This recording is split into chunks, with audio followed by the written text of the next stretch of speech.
She's up to 3, so bear with her. All right, I'll start with, since you're asking about champions, I would like to give a shout out to Helen Duke, who just spoke earlier, for her tireless work.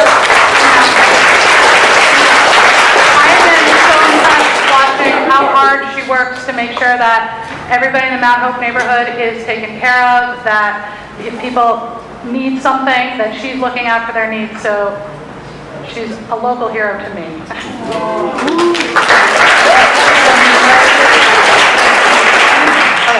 All right, so because it took so long for you to get here, I have 2 other points that I'm going to make. I'm sorry. The first goes back to the education, so I could speak for hours on education. I'm not going to do that. But 2 thoughts that I've had recently about how the education system in Providence could be more integral with the community. So one issue that has come up has been, I have a child who's in 1st grade, so this is not an issue for me yet. She's here at this school, not right now, but normally. But I've heard stories about families who sent their children to public elementary school, and then when they try to get a seat at the neighborhood public middle school, there's no seat available for them.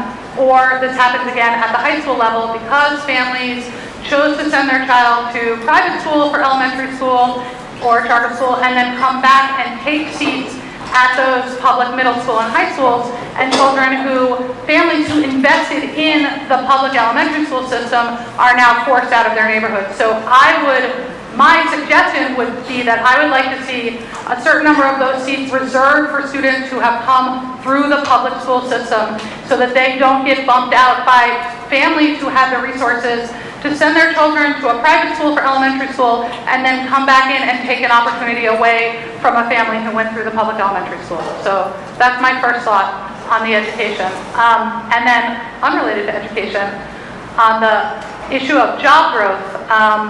So I've been extremely disheartened to see, and this is not unique to Rhode Island, but how officials trip over themselves to invite these large corporations to come in because they're going to provide 300 new jobs, and we all want new jobs. But then we're giving them tax breaks, they're taking resources from us, and maybe after several years they decide to move on somewhere else.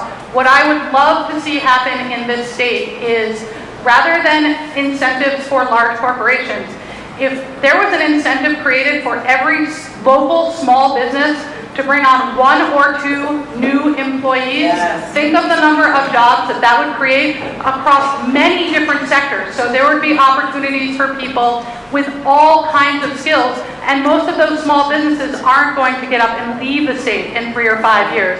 And then we would have an equal number of jobs in a much more sustainable model.